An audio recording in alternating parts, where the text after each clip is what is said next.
Hey there, everyone. Good evening, and thank you for joining us on the Political Deep Dive. My name is David Valente, and we have a special program this evening talking about the Canadian election. But before we get to that, I want to talk about our LP regional and affiliate campaign training. It's still going on. We've got four more opportunities for you to go out and get trained by the LP in doing either leadership roles within your local affiliate or state party or whatever you want to do, or get trained on how to work in a campaign, whether it's becoming a candidate or a treasurer or whatever role you want to take within a campaign. There's training for you, whether it's social media, all the good stuff. So I can't recommend it highly enough. In fact, let me drop that because I had the link up for you earlier. There it is.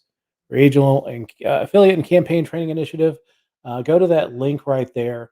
Um, this weekend we're coming up on Des Moines, Iowa. That is our Region 6, technically, but it doesn't matter where you're at in the country. If you want to fly into Des Moines and take part in the training, register and get involved. It's not limited to people in Region 6.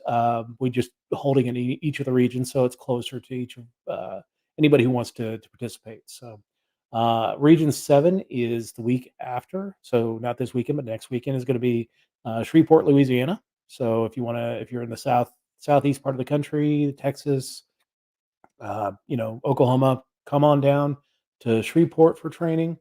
In October, we have the final two trainings. The 9th, which I believe is Columbus Day weekend or whatever they're calling it now. That is going to be Region 8 training in Atlantic City, New Jersey. So not only do you get to get some great training, but you can probably go gamble as well. So check that one out if you're in the Northeast. And our final one in the Heartland, Region 3 training in Indianapolis, Indiana. That's going to be the weekend of October 16th. Again, I can't recommend these trainings highly enough because they give you one, you get to meet some great people within national leadership, but you also get some fantastic skills, whether it's social media, treasurers, running a campaign, affiliate leadership. These are great things that you can get involved in, and I can't recommend them highly enough. Um, at the end of tonight's show, we're going to have a little bit of a honoring of a fallen police officer from September 11th, John Perry. So stay tuned for that. Extraordinary life and extraordinary sacrifice on what would have been the day that he turned in his retirement papers. So stay tuned for that. But we're going to go ahead and bring in our guest. On September 20th, the Canadians go to the polls to vote for a new government. We'll talk about why they're going to the polls at that point. But our guest is Tim Moen. He is former party leader of the Libertarian Party of Canada just recently. And well, go ahead and introduce yourself, Tim. Yeah, sorry. I've been kind of distracted by the signs in the background. West Virginia. I keep thinking of country roads. Yep. Take me home. Blue Yeah. Ridge Mountains, all that kind of stuff. Sorry.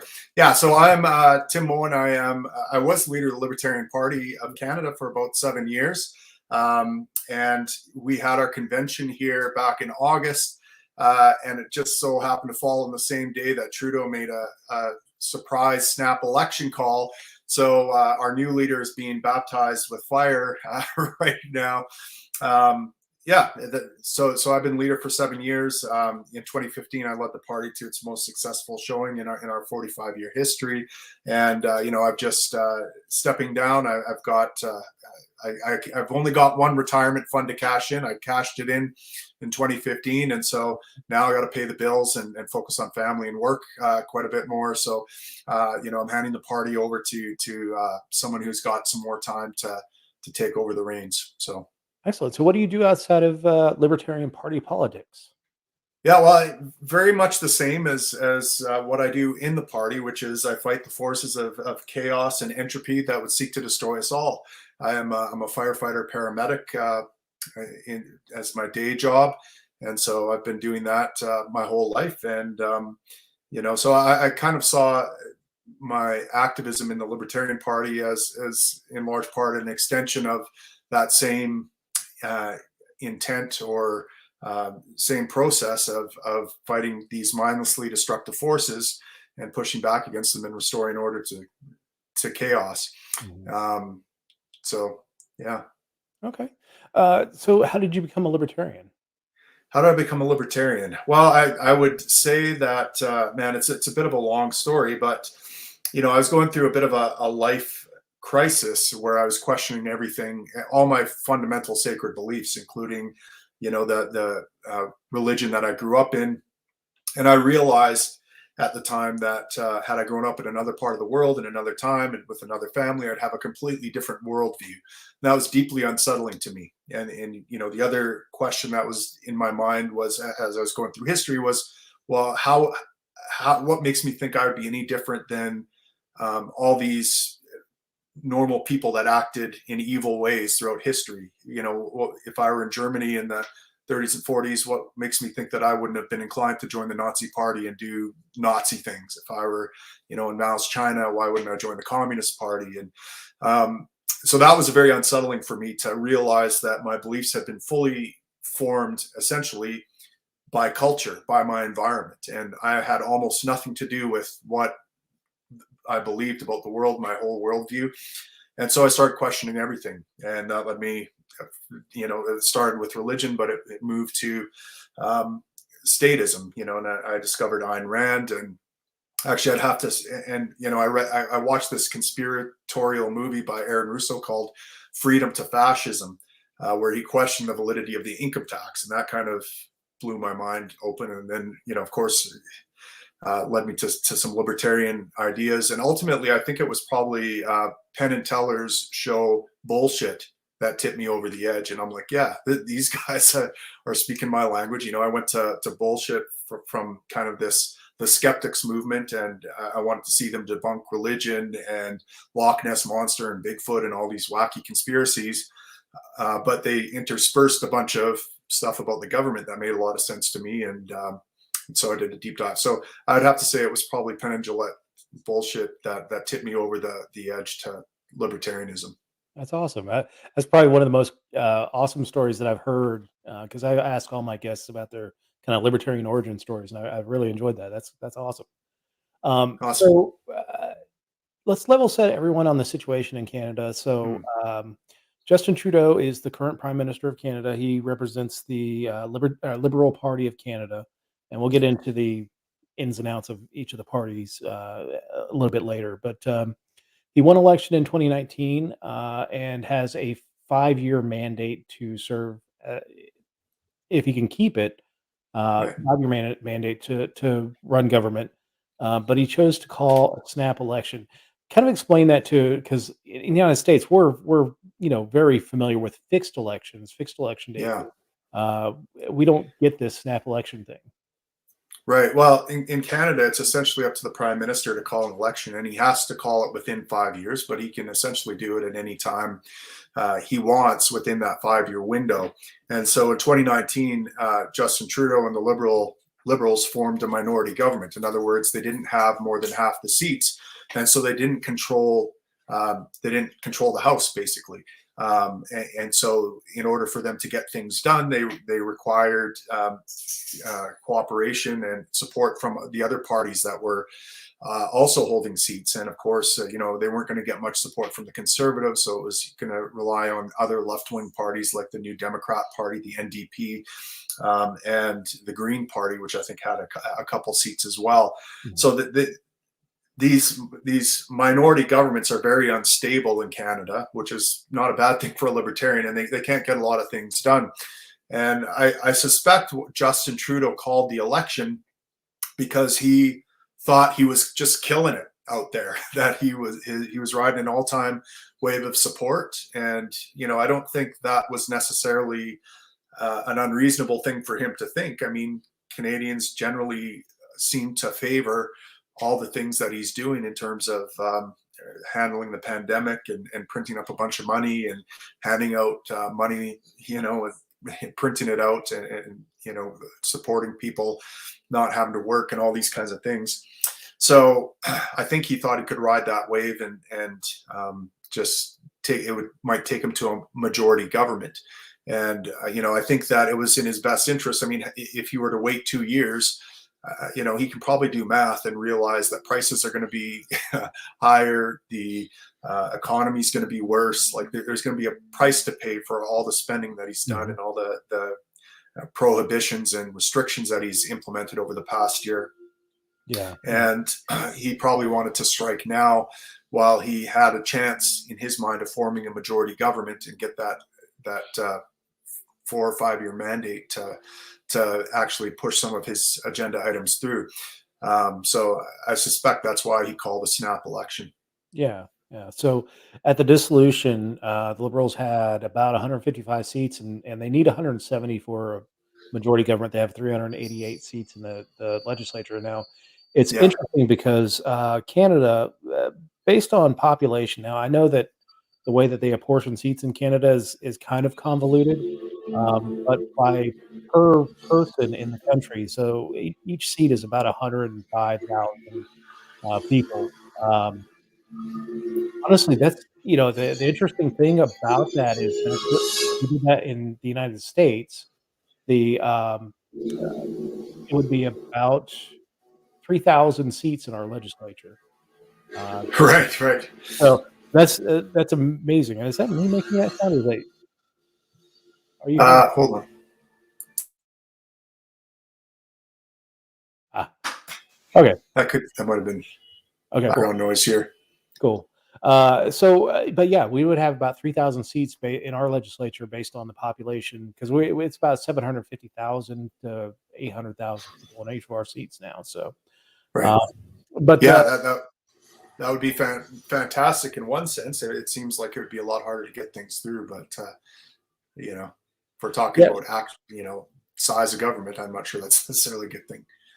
yeah, it's a double-edged sword. I've actually advocated tripling the legislature and slashing their salaries to about 20%. And building that might be a good idea. And it does call into question, when you think about 3,000 representatives in this, so trying to represent your, the idea that that's a unified group that can run this whole country. It's kind of silly, right?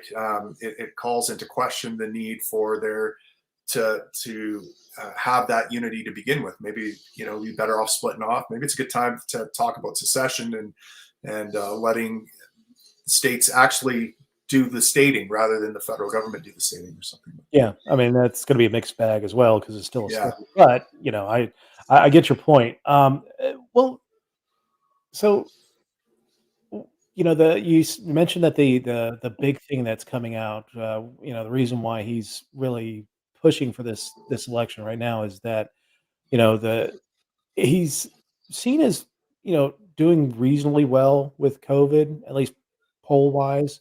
What is the situation in Canada with COVID right now? Well, I mean, it sucks. I'm not gonna lie. Ultimately, it's mostly up to the provinces to determine how they're going to implement policy, and so different provinces are taking different approaches. In Alberta, where I live, for example, it's often been described as the Texas of Canada. I wish it were more the Texas of Canada, but our premier has said that he will not be mandating vaccine passports, that it's up to businesses and to decide whether they want proof of vaccination or not. Other provinces are going ahead and mandating things. Now, that being said, the federal government is coordinating it sounds like they're trying to set a standard or implement a standardized vaccine passport that the provinces can choose to adopt or not. And so our province, our health ministry has basically sent everyone who's gotten vaccinated and their health information to the federal government, which some of us who are vaccinated aren't too pleased about. That's kind of my information. I prefer to control who gets to see that and not. But in terms of what's going on now on the ground, we're going through another wave of this Delta variant, and so our province has issued mask mandates again. So anywhere you go in public, you have to have masks. Again, we're talking about the vaccination mandates and ramping those up. And so, for example, in Alberta, I'm a healthcare provider. I'm a paramedic, and there's a single provider of healthcare in the province, and that's Alberta Healthcare Services. Private healthcare is prohibited. I can't start a community paramedic service and serve, geriatric patients in my community and treat them in their home. I can't find willing customers and do anything like that. I have to work for the single employer. And so now they're mandating that we all get vaccinated by a certain date. And, that's fair enough. If you're a private employer, you should be able to do what you want. I suspect there's going to be some constitutional challenges here in Canada because governments typically can't restrict. They certainly can't restrict service for vaccination status like private businesses can, especially when you have one. And so remains to be seen whether the constitutional challenges that will come will support the same thing for employment, whether they are going to be able to discriminate on those grounds or not, given that they are the one employer in town and no one can leave that employer and go start a competing business or something like that. But you're essentially condemning people to poverty to over the vaccine. And it's the same thing that we're seeing now in the United States with the new mandate by the Biden administration that, lots of people who are going to be forced out of, either their current position, seek new positions, and people might lose jobs because they're, the company's maybe right at that 100 person level and they want to get underneath it to be able to avoid some of the mandates. So, I mean, it's an interesting time to put in these mandates where you're already having issues with supply chains. You're already having issues with, worker availability, and then you're going to throw a bunch of workers out, out the door and further. Well, yes, and I mean these are workers that have, they're now considered too dangerous to come to work. But for the last year and a half, or the year prior to the vaccine, we've been coming to work into high viral loads and into uncontrolled situations and dealing with sick people face to face. And we've never been told we're too dangerous to come to work. In fact, they called us essential in that society might just break down without us coming to work. Not only were we not dangerous coming to work, it was essential that we go to work. We didn't have any government supported layoffs or work from home capability. We had to go out there in the trenches, and they needed us to, and we weren't considered dangerous then. And so it's a little bit rich for them to now say that, oh, if you're not vaccinated, it's too dangerous. Now, by the way, I am vaccinated. I'm on the other side of the fence. I couldn't wait to get the vaccine. I was pissed off that it took so long to get it. I should have been able to get it the weekend after they sequenced the genome, almost a year earlier. And I should have the right to experiment with myself and take an experimental agent, if I want. But I can certainly appreciate why other people wouldn't want to take it. And I am offended that they're demanding me, treating me like a child and saying, you need to show us proof that you have this. Well, if I wasn't too dangerous before I got the vaccine, what makes you, before the vaccine was available, what makes you think I'm dangerous now?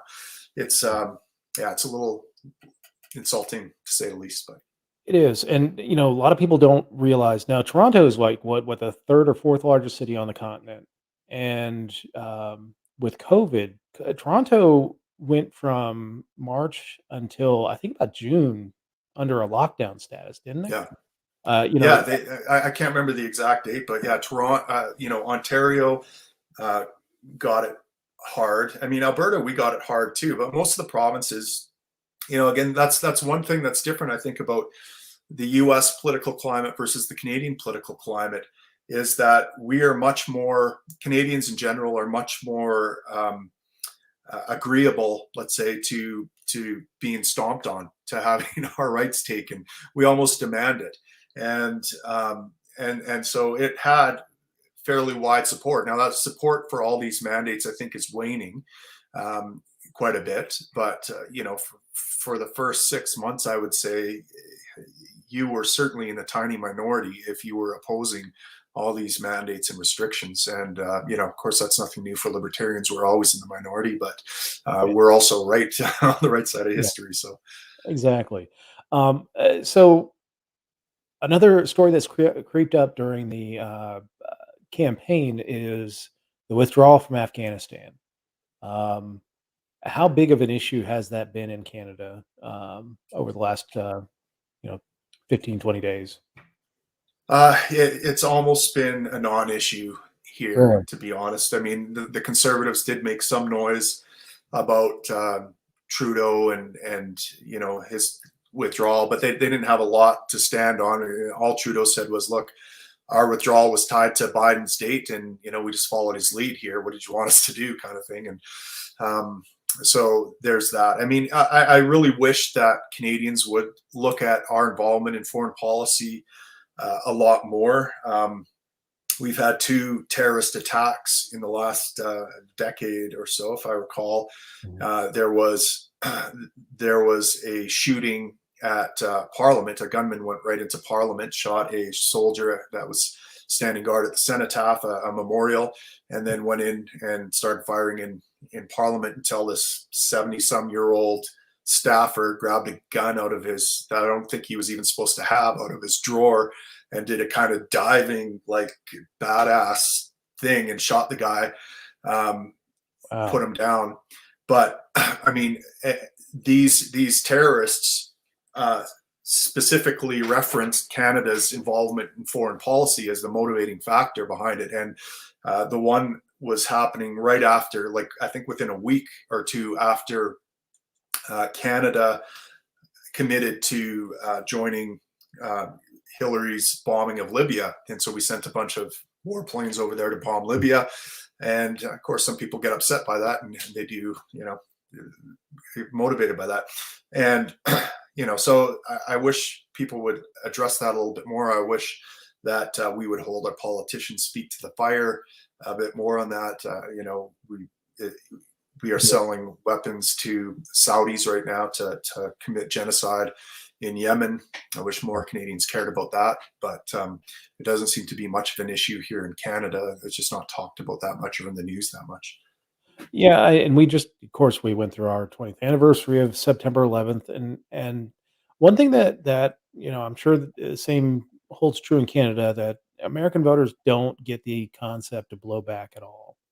Right. That if we understood the concept of blowback, then you probably wouldn't have as much support for these military adventurism as we've gone through the last 30 years here in the United States. Yeah. But what other big issues are going on in the Canadian election at this point? Right. Well, I think the main parties are talking about, the latest one in the last week has been gun control. Mhm. And, there was a very unpopular and draconian dictate that came down. It's in Canada, or I think in the US, you have these executive orders by your president. In Canada, our equivalent here is an order in council from the Governor General, which is the Queen's representative. But essentially, it comes from the Prime Minister. He hands it to the Governor General, and assuming the Queen doesn't kibosh it, it then comes down to the rest of us as kind of like an executive order. And there was an executive order banning assault-style weapons in Canada. And there was a huge list of them. And on that list, I believe there was like some airsoft guns, basically anything that looked like it was military, that was dressed up like a military. It had absolutely no grounding in form, in like function of the gun, like caliber, length of barrel, power, anything that actually makes the gun function at in a more powerful way. And it had strictly to do with, you got the impression that they just laid out a bunch of pictures, and that one looks scary, that one looks really scary, that one, and that's how they banned these things. And so, of course, gunnies were incensed by this, and it was a huge deal. And so Aaron O'Toole has initially, the Conservative Party leader initially said that he would repeal, and I think it's right there written in his platform that he would repeal this order in council. And then he thought twice about it in the past week and kind of flip-flopped and said, well, he'd form a committee to look at the weapons that were banned and see if it made sense or something like that. And of course, Trudeau pounced on this and called him a flip-flopper, and the Conservatives were pissed off about this because he promised something and now seems to be reneging on it. But what's happening is, Aaron O'Toole is essentially doing what he feels he needs to do to get votes, and that means in Canada to pander to the left really hard. Canada is very left-leaning. I mean, probably for the last 3 decades, you wouldn't dare talk about reforming healthcare and even allowing free market healthcare to run alongside public healthcare. Yeah. You just do not touch universal healthcare in Canada at all and expect to get any votes. And so, the Conservatives have typically looked very similar to the Democrats in the US in terms of their actual policy. And the Liberals are even further left than that. And the NDP, we won't even talk about them. They're basically outright communists. But so Aaron O'Toole is running this very left-leaning platform, and he's pissing off a lot of conservative voters, his base, the so-called true conservatives. And this happens every few years. We saw this in the 90s in Canada. We had the Progressive Conservative Party, and they started drifting too far left and sort of left some of their really hardcore base behind. And they formed this other party called the Reform Party, and they split the vote between the conservative vote. And of course, the left continued to win during that time. And then they eventually reformed and united under the Conservative Party of Canada so that they could defeat the left. But of course, in order to win, they have to have left-wing policies. And so conservatives in Canada do this all the time, where they break apart and split the vote because the establishment Conservative Party is going too far left. And then, the new party kind of picks up steam. And right now in Canada, that's the PPC, the People's Party of Canada, just kind of a populist right-wing party run by Maxime Bernier. And so he's branded his party as the true Conservative Party in Canada. Yeah. And they're pushing back hard against the mandates, and they're actually picking up a lot of steam because of this, because they're the only visible party out there. I wish the Libertarian Party was more visible, because we've been against this long before Bernier and his party. But they're the ones making the biggest splash about it right now, and they're picking up a lot of support from people. And so I suspect we'll see another. It might not be this election, but if they keep picking up steam, we're going to see the conservative vote really split, and they're going to be thrown into disarray, and eventually they'll reunite and establish themselves again as a center left or just center right party, I guess. But sorry, I'm missing some of these questions. Should I be? No. We'll get to the questions. So let's start talking about. I mean, we've kind of talked a little bit about the parties, the main parties of Canada. So let's dive into the Libertarian Party of Canada. Of course, you just had a leadership election, and is Jacques Boudreau is the Jacques Boudreau, yeah. All right, and where's he from? Jacques Boudreau is from Ontario, I believe, on Ottawa. I think I could be wrong, but okay, he's out east. And Jacques is he's a good guy. He beat out 4 other really quality candidates at our convention, and he's a recently retired insurance actuary who's got a lot of time on his hands, and he's very principled, hardcore libertarian, kind of in the Austrian economist vein, and economics seems to be his primary focus and kind of the world he comes from. So I'll be interested to see what he can do. I'm hoping he can pick up steam. But the Libertarian Party has kind of been we've took a real hit in the past 4 years, in part because of the rise of the People's Party and Maxime Bernier bleeding quite a few libertarians into that party. I think a lot of them have kind of left or come back to us, kind of being disillusioned. It turns out the PPC is more of a populist party, that isn't as true to libertarianism as folks had hoped, and also due in part because I've had to step back more and focus on my career, so I haven't been able to dedicate the time needed to lead the party and really pick up momentum. So the Libertarian Party right now is kind of in a rebuilding phase, but we're like herpes. We erupt every now and then and make a splash, but we're always there. We're always there. You can't get rid of us. Is that a bad analogy? I don't know. That's awesome. So how many seats are they contesting this election? So there's three. It's the full general election, so 338 seats. The leader of the party that gets the most seats usually becomes the prime minister. I mean, ultimately, it's up to the Queen, but usually the leader of. So that's a little bit different in Canada. We don't vote directly for a prime minister like you vote for your president. We just vote for our local candidate, and if whichever party picks up the most seats, that leader becomes the party. So, if the Libertarian Party gets the most seats, the leader of the Libertarian Party becomes the prime minister. Is the Libertarian Party running a full slate? No, we are not at all this year. In fact, I don't know how many seats we're contesting at all right now. I've taken a break, trying, to center myself again. It's been a long 7-year grind, and so I'm just kind of taking a hiatus, a little vacation. And you're not running, are you? No, I'm not running. No. Okay. I just don't have the energy or the time or the motivation to do it this time around. I need a break. So you mentioned the People's Party of Canada, Yeah, and you did mention that they're a split off from the Conservative Party. Maxime Bernier used to be a Conservative Party leader that he ran for the leadership of the party and lost to Andrew Scheer a few years ago. And Andrew Scheer lost the election, so he's been replaced by Aaron O'Toole as the Conservative Party leader. But do you think that they're going to see a breakthrough this time? Do you think that they're going to get a seat in Parliament? Because they're polling around 4 or 5%. Right. Yeah. Well, if you look at what you have to do to look to see if they're going to get a seat is not look at the popular vote. You have to look at each riding and the vote totals in the ridings, right? And so, for example, in the last election, Andrew Scheer in the Conservative Party actually won the popular vote, but the Liberals still got more seats than them.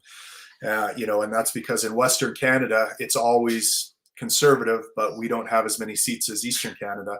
Sure. So if you win by 20,000 votes in a Western riding, it still only counts for one seat.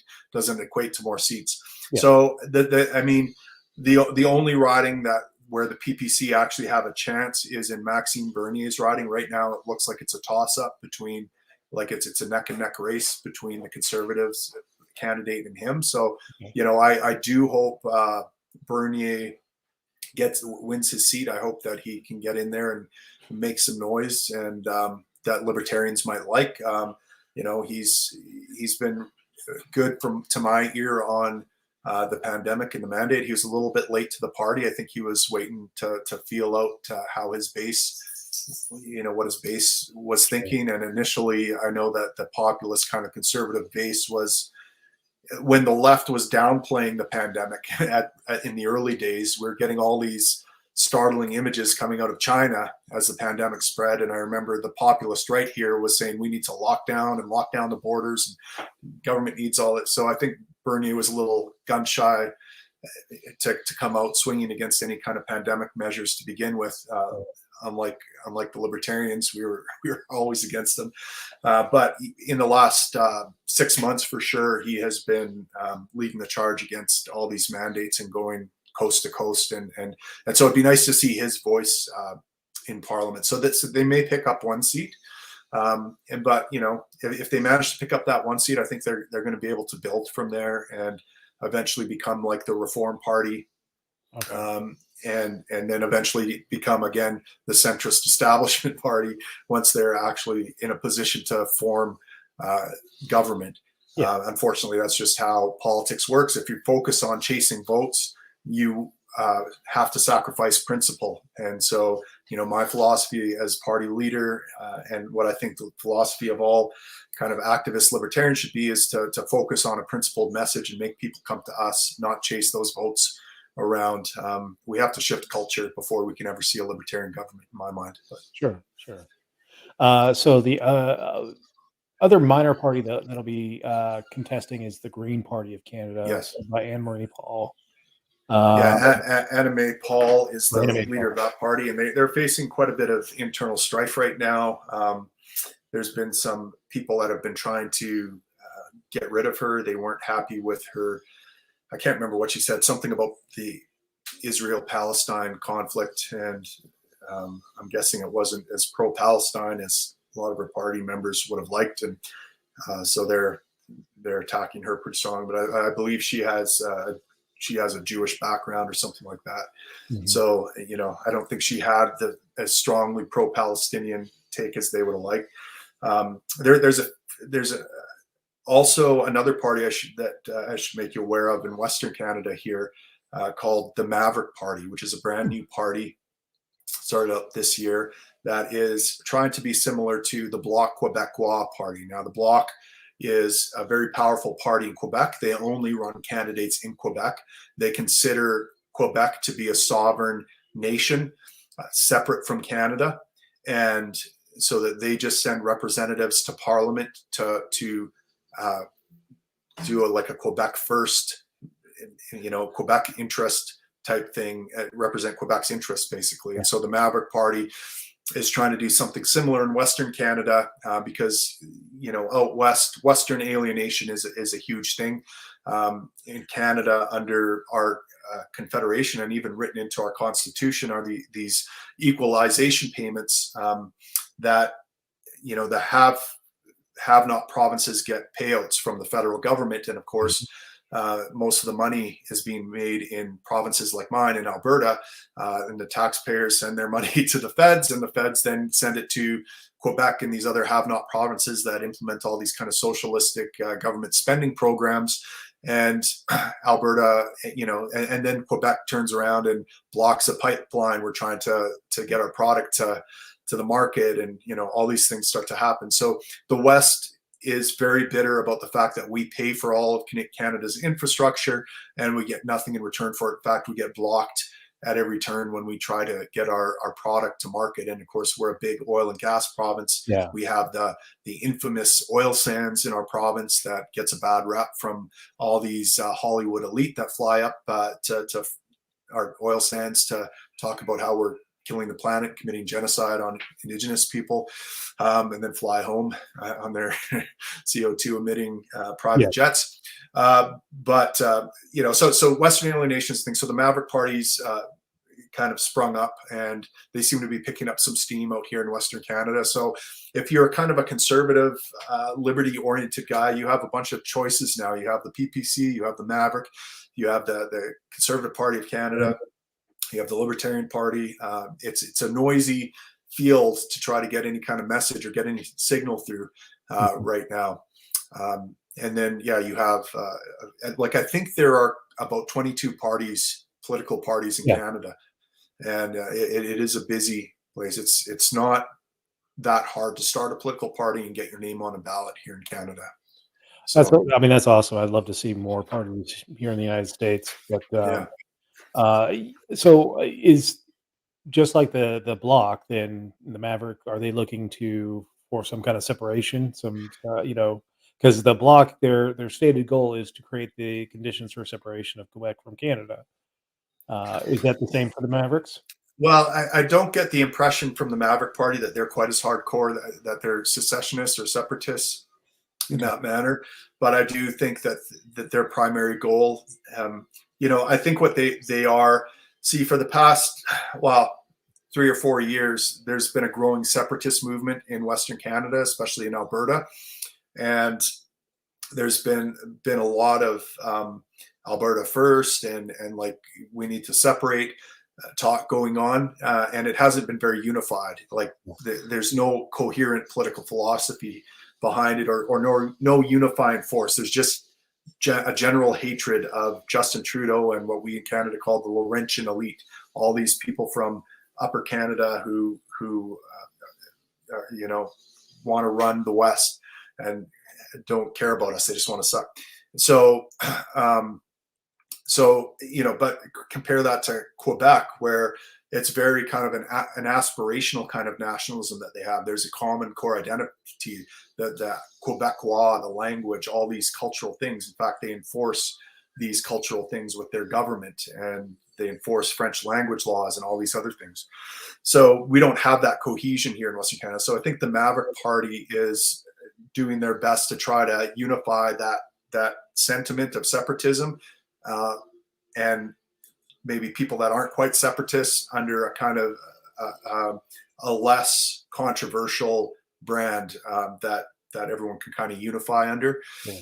But it'll be interesting to see how well they do, because they don't have that same aspirational kind of message that the Bloc does about nationhood and our identity, right? There is really no clear identity in Western Canada. We are a diaspora of different people with different political philosophies and life outlooks and ideas of what our nation should look like and that sort of thing. Sure. So let's talk about the three big parties, the ones that, well, four big parties that could play a role in the election. So let's start with we talked a little bit about them, the Bloc Québécois. Again, this is a party that only there's no real kind of matching party in the United States to this one, because it only runs in one province in Quebec. Again, their stated goal is to create the situations that would allow them to be an independent state. They gained a bunch of seats in the last election. Do you think that they're going to gain more seats in this election? I think from what the last polls I saw, their popularity is declining a little bit. Which surprises me a little bit.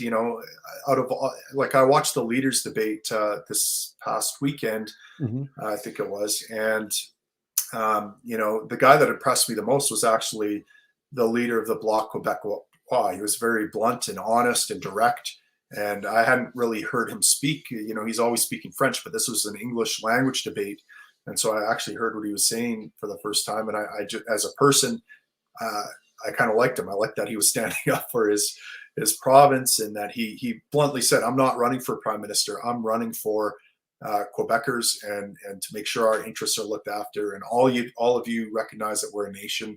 You won't deny it, and that's what I'm here to represent." But I suspect that they are going to be losing some seats, and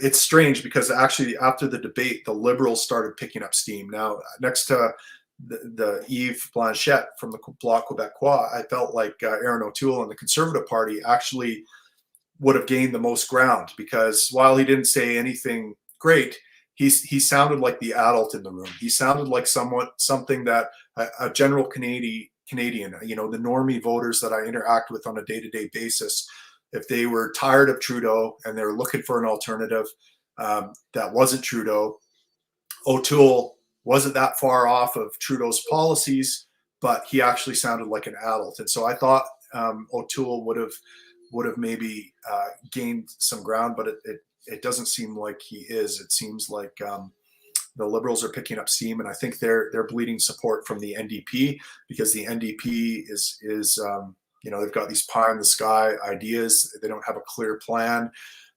They just announced like $200 and some billion in spending, and Canadians are like, well, where's this money going to come from? I mean, we could see maybe 50 billion or 100 billion, but 200 billion, that seems like way too much. And he wasn't able to answer. So I think the Liberals are gaining ground because of Jagmeet Singh losing support and the NDP losing support. And I think that the Conservatives are losing ground a little bit because of the rise of the People's Party of Canada. And this, if you were a tried and true Conservative watching Aaron O'Toole on the debate stage, you probably weren't all that impressed. The only people that were probably impressed were people that could go either way, that weren't really ideologically, predisposed to one tribe or the other. But those are the people that I think might have been swayed by O'Toole, but it seemed like he may have turned more people off towards the PPC than he gained from that centrist group. Yeah, it's interesting because looking at the news over the last week, you would think that, and since the campaign started, you'd think that Trudeau is losing support to both the Conservatives and the NDP, and that I guess since Aaron O'Toole he's bland. I mean, I'll give you that. He is a very bland, Right. just a politician. I mean, they're Yeah. and he has made it a very salient point to really just move his party to the center Yeah. of Canadian politics to try and triangulate between the NDP and Justin Trudeau and drag Trudeau off to the left. Yeah, I mean, in all honesty, if you're the leader of the Conservative Party of Canada and your goal is to form government, I don't know what you would do differently than what O'Toole is doing, right? I mean, you certainly can't run a Trumpian campaign in Canada. Canadians just don't respond to that. There's a small minority of populists that maybe are Bernier supporters that would support that, but by and large, people are turned off by that. And so I think he's playing it exactly the way he needs to. I think he's running it, but I don't know if it's going to be enough. I just think there's too much division. And now the tribes are forming very strongly on the margins, and those margins are growing. And so I don't know how he can break through. Now, the one thing that may change things. So right now, it looks like the Liberals, like the Conservatives and the Liberals are neck and neck in terms of the popular vote. They're right at, I think they're both at like 36%. Or 34% or something like that. But in terms of seat counts, the Liberals are ahead by, I want to say the last polls I saw like 20 seats or so. But those 20 seats are very tentative. Like they could easily swing back the other way. They're in kind of, Ontario seems to be the deciding factor. There's a lot of ridings that go blue and then red and blue and red, and they just bounce back and forth depending on the political winds.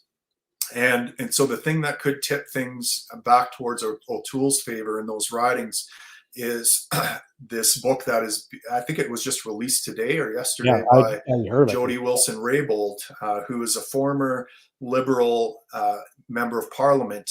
In fact, she was the Justice Minister. She was in Justin Trudeau's cabinet, Indigenous person, very learned in terms of law. And there was a big scandal here with this company called SNC-Lavalin, which is a giant corporation that gets all sorts of sweet government contracts. It's one of the government's favorite companies to give taxpayer money to, and they were involved in a scandal in Libya, rebuilding Libya and taking bribes from officials there against Canadian law and different things like that. And Justin Trudeau, it is alleged, tried to sway his Justice Minister, Jody Wilson-Raybould, to not press charges, to drop the charges, to find a way to let SNC-Lavalin off the hook. And so it will be interesting to see what bombshells, if any, come out of her book about that talks about that whole scandal and what happened. So that if that gets a lot of press this week, we could see Trudeau's support start to decline. I saw that she actually does say that he pressured her to lie and to not go after the company. So this could be a major issue, even though it actually was played out in the last election and it didn't hurt him. But this is a little bit harder of an accusation, and of course the timing is not good for him. Well, yes, and it was kind of there was probably, I think there was 2 or 3 female politicians or like Liberal MPs that essentially left in disgust and accused Trudeau of misogyny and all the things that he's supposed to not be, right? He portrays himself as this feminist social justice warrior. And Anime Paul, the leader of the Green Party in the debate, kept bringing up their names over and over again and saying, I'm standing here defending the rights of women like Jody Wilson-Raybould and Jane Philpott and all these people that, and so you could see Trudeau kind of start to squirm a little bit. But I don't know, our debates are boring and they're almost unwatchable, to be honest. Like they're like US debates, but without the entertainment factor at all. And so I don't know how. I had to turn it off after an hour. I couldn't watch anymore. Yeah, yeah. Um, so let's talk about the NDP, the way left. Now, for people in the United States, the NDP I would liken to Bernie or AOC. Mhm. It's kind of in that same vein. Yeah, Democratic. it'd be like if Bernie and AOC started their own party and got Yeah. all those types of people together In in a fact, party. AOC has done some things with Jagmeet Singh, the leader of the party. That does Um, surprise me. Yeah. online stuff. I think they've done like a couple Twitch things where they play games together. It's really kind of weird, but whatever. Yeah, I mean, Singh is really trying to appeal to the youth voters, and he's a fairly youthful guy who's out there doing things like video games and using like cultural, like whatever the hip cultural slang is at the time, and the little viral TikTok things and Yeah, all those things. So he's coming off as this cool guy that a young person can relate to, and that really cares about young people, right? and he wants to give them a lot of money. And Oh, he wants to give them a ton of money. Yeah, I mean, he wants a national pharmacare program. He wants, I think, he wants to erase student debt and make post education or post secondary education free. Yeah, he's very yeah, very left. he finally announced his plan to pay for his programs. Uh, Not going to raise taxes on the middle class, which is always a laugh when you hear politicians Yeah, talk he's just about going to that. tax the super rich. Yeah, it's just the rich are going to pay their fair share. Yeah, Mhm. yeah. Yeah. Yeah, but Um, again, among the adults that actually watch the debate and pay attention to what's going on, um, Jagmeet Singh came off as kind of a pie in the sky, no real plan as to how this is going to work, and I think that is costing him some support among um, voters that aren't just like pie, dreamy-eyed youth. and of course, that's always the hardest group to get out to go vote. So, I mean, maybe his support is overstated, but there's a good chance that he actually does influence the outcome of this election because he can turn some of those Ontario districts uh, into three-way races and hemorrhage Yes. support from the Liberals. So he could actually influence those ridings and throw it to the Conservative Party. Well, yeah. I mean, it also depends how well the PPC do on the other side, splitting the vote, right? Sure. The biggest thing I hear in BoomerCon circles that I frequent in social media, like gun groups and stuff like that, is just rage against the PPC for daring to split the votes and giving us 4 more years of the turdo, and the liberals, right? So Oh, there's, you guys have and that up there it's too, huh? juicy, it's delicious listening to the wailing and crying and gnashing of teeth over how well the PPC is doing. Mhm. Um, but yeah, I mean, the PPC arguably cost the Conservative Party 6 or 7 seats in the last election. And I think they could cost the Conservative Party even more seats this election by just taking enough off of the seat, off the Conservative counts and those riding. Now that being said, it's not clear to me that they're just picking up Conservative votes. It sounds like they are saying it's very similar to how Libertarians pick up an equal amount of votes from the left and right from disaffected voters. The Yeah. PPC is picking up kind of an equal amount of votes from the left and the right. So it's not entirely clear that they will be spoilers for the Conservatives, but I think they will play a big part, and I think that may be a good thing. I mean, I certainly think the Conservative Party needs to be punished for its crimes against liberty, and but I just don't see how it ends any other way than eventually. To me, the logical extension of the success of the PPC would be them reestablishing a centrist Conservative Party once again in order to form government. I mean, that's what you have to do if you want to fill those seats and get power. You have to reflect culture, and so unless they're successful in shifting culture, I think they're going to have to shift and adjust to what culture is telling them. And so it's unfortunate. I'm excited by what's happening with the PPC. I'm also disappointed because I offered Bernier my spot as leader of the Libertarian Party after he lost his leadership race to Andrew Scheer in I think it was 2015, 2016, something like that. Mm-hmm. I invited him to take my spot as leader, and I thought he could have been great. I thought he could have been, something like our Ron Paul or Harry Brown if he had stuck with libertarianism. He was kind of a libertarian-leaning candidate in the leadership race, in stark contrast to Kelly Leitch and her populism and her anti-immigration stance and values testing for immigrants and all this kind of stuff. And Bernier was like, we don't need a Trump-like figure in Canada, and immigration is the backbone of Canadian society. And of course, now he's, the biggest thing that got him most support when he launched his party was his anti-immigration platform and coming out swinging as a populist.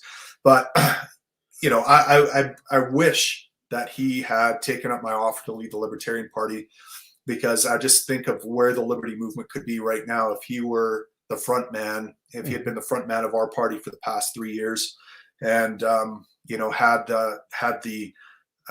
he's got a six-figure pension from his time in Parliament, where he doesn't have to do anything but travel across Canada and be an activist. And he's raising enough money from his party that he can draw also a six-figure salary from his party. So he's making bank and having a lot of fun and traveling across Canada. I just wish it were with a strong libertarian message. I just think about how great that would be and what a moment it would be for liberty. So part of me is excited by what the PPC is doing, and part of me is sad at the lost opportunity. Yeah. So let's talk a little bit about the Liberal Party. They are, you said that the Conservative Party is kind of an analog to the Democratic Party here. At least that's what they've been running as this election. Yeah. What would you kind of liken the Liberal Party, or is it like the United States where it's really kind of two sides of the same coin? They're two sides of the same coin. Yeah. It's hard to distinguish the two parties for me, and I think for a lot of libertarians and a lot of Canadians, really, other than the rhetoric from the leaders, right? Justin Trudeau talks a big game about feminism and social justice and this and that. Aaron O'Toole is a more steadfast, stiff-lipped, conservative father type. Justin Trudeau's the loving mother. O'Toole's a stern father. But at the end of the day, are their policies really that much different? The family policy is the family policy, and it doesn't sway too much.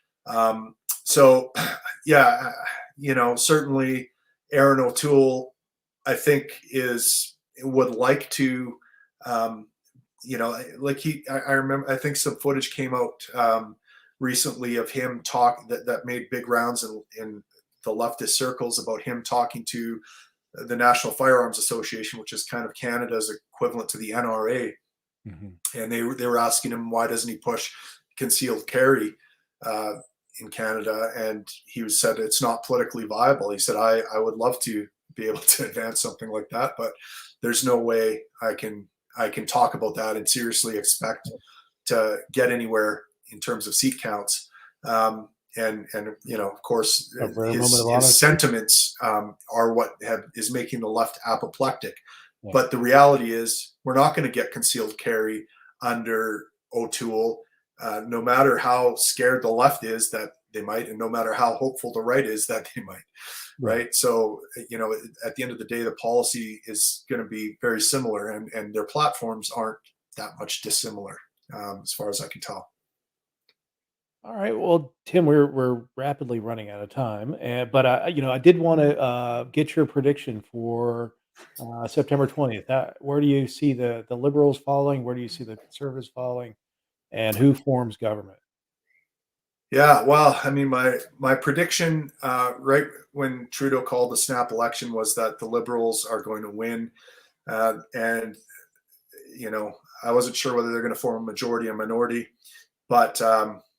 And then it changed last week when I saw the polls and I saw Trudeau tanking and O'Toole rising, that it might be a Conservative, and I might be wrong. But no, I think I'm going to be right. I think it's going to be another minority Liberal government, and that's that. And then I think it'll be interesting to see what happens with Conservatives, the Conservative movement, and right-wing politics here in Canada and how they're going to recover and how they're, at the end of the day, history repeats itself, and conservatives get tired of losing, and they unite. They put aside their differences and they unite to get the left-wing guy out of there. So it'll be interesting for me to see what happens in Canadian politics over the next little while, for sure. Yeah. So my prediction is that Trudeau is going to lose seats. He's going to be down in the 140s. The Conservatives probably be up in the 130s, and he'll form another minority government. I don't know if it's going to be a formal or informal minority government, but I think the NDP is going to have enough influence on him and drag him further and further to the left, Right. and because they'll have to get to 170. Yeah. And you will see a second election before the term of this mandate would have run out. So I think you're right. Poor Jacques is going to be thrown into another one. It'd be nice to give that guy a little breathing room before. Yeah, you're right. And one of the things that Canadians, I know certainly your American audience, but I don't even think Canadians know this, is that even if the Conservatives were to form, say, a narrow minority government, that doesn't necessarily mean that Justin Trudeau goes away as Prime Minister, because the other left-wing governments or left-wing parties can throw their support behind Trudeau, and he could still remain our Prime Minister. So it's I think in either way, it's going to be an interesting time in Canadian politics over the next little while. Yeah, and all just because Justin Trudeau wanted to take advantage of COVID a little bit early, and Yeah. and he's. I mean, honestly, I don't think he would have had too much. Well, you're right. The bills eventually would have come due on all the money that he's been spending, but um, it would have happened either way, whether he just stayed in or he does win the election next week. So. Um, Yeah. But anyway, Tim, I'm sorry we didn't get to some. We did kind of answer some of the questions as we talked. There was one that talked about NDP making serious gains to force Trudeau into a coalition government. I think that's the coalition that's going to go forward. Yeah. Well, I mean, they're going to need some NDP support, anyways. I mean, if we'll put it this way, if the Conservatives win by a narrow margin, I think you'll see a coalition government form between the NDP and the Liberals. But yeah, I mean, the left is going to win. It's a leftist culture, and culture trumps your politics. So yeah. Yeah, we had so many great questions. I appreciate everyone jumping in tonight. And Yeah, sorry guys. Listen, if you want to follow me, Facebook friend me on social media. I have a website called timmoen.net where all my links are, and I'm putting out blogs there regularly. Subscribe to my newsletter. I'm about to publish an article explaining in explicit principle detail what the Libertarian stance on mandates and pandemics should be. I think that all the arguments being used against mandates are bad arguments. Essentially, they are, all centered around risk, and the pandemic isn't that bad.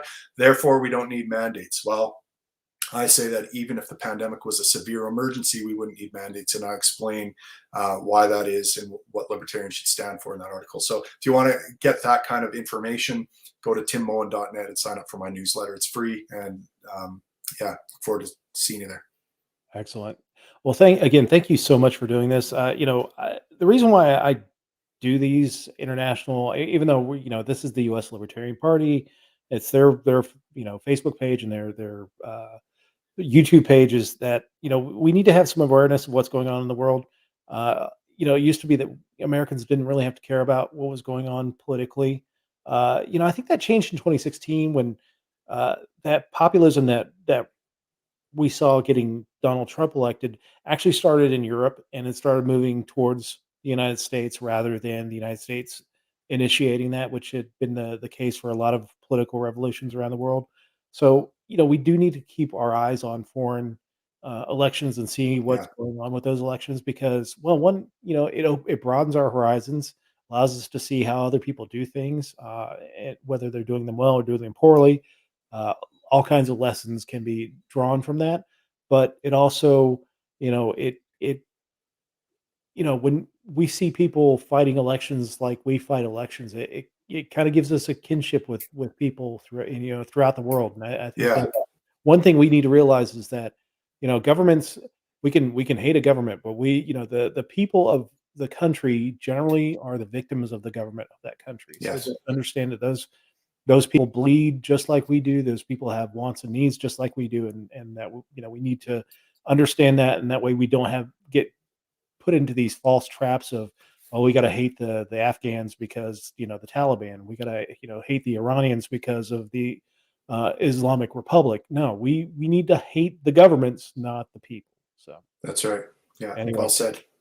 thank you. Well, thank you again, Tim. The last segment of my show, I wanted to, of course, we did the 20th anniversary of September 11th the other day. One of the people that we lost in that on that day was a guy named John Perry. And let me just share this.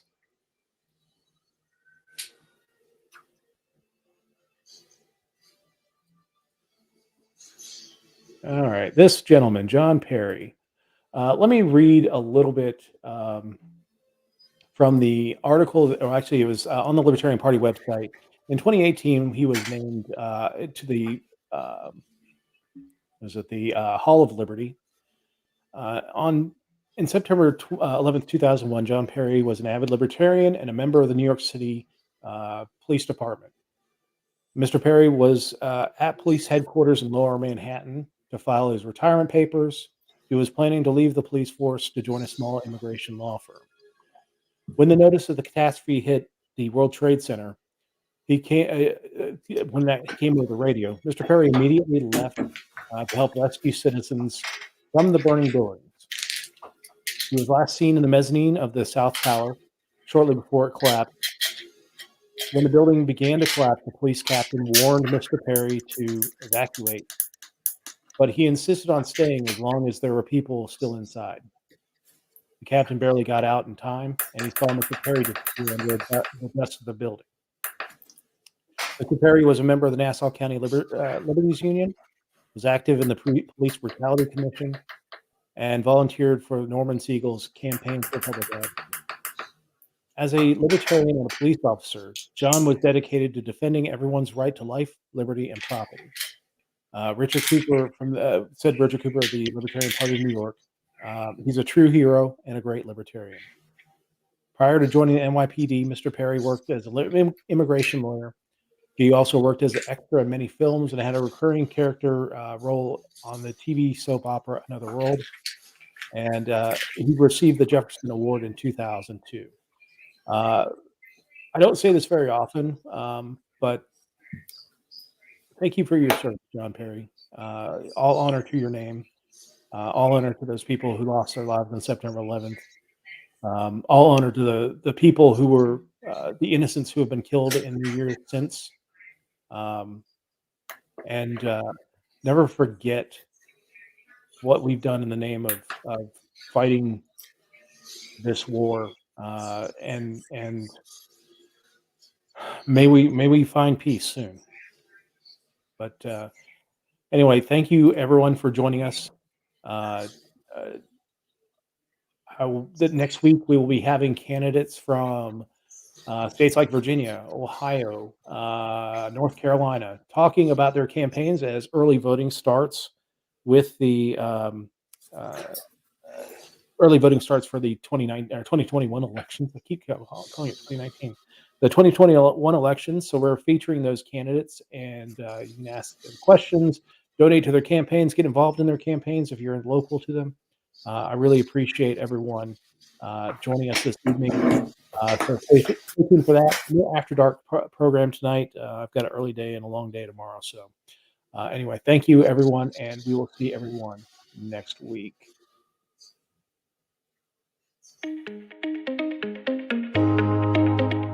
Thank you for joining us on the Political Deep Dive. We air every Sunday night at 8 p.m. Eastern. You can get regular updates on our show and our guests by following us on social media on Facebook.com/ThePoliticalDeepDive, all one word, on Twitter.com/PoliticalDeep, all one word, on YouTube.com/Papaduke, PAPADUKE, on Twitch.tv, The Political Deep Dive, all one word, and on Mondays, the audio of this episode is uploaded to SoundCloud.com/The Political Deep Dive, all one word. And you can join in on the fun on Instagram.com/The Political Deep Dive, all one word. The best way to support the Liberty Movement is to join the Libertarian Party at lp.org. Give us a like, a share, and a subscribe on whatever platform you're watching from. It helps extend our reach, and we greatly appreciate it. We look forward to seeing you next Sunday.